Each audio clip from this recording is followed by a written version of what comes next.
Alright guys, I'm back, and now what we're going to do is we'll start building the arm.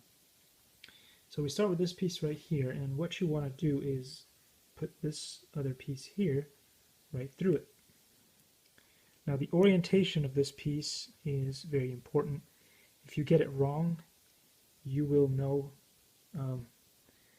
soon enough, and it will cause all kinds of problems. So once you have that down, what you do is you connect the other piece like so. And before you start doing anything else, I would strongly suggest you to grab this part here, stick it through, and if it doesn't go in one way, go the other way. But just make sure that this piece right here is in like so. If it's not, then I would turn this the opposite way. Alright, thanks for watching, and I'll show you how to continue on in the next one. Thanks for watching.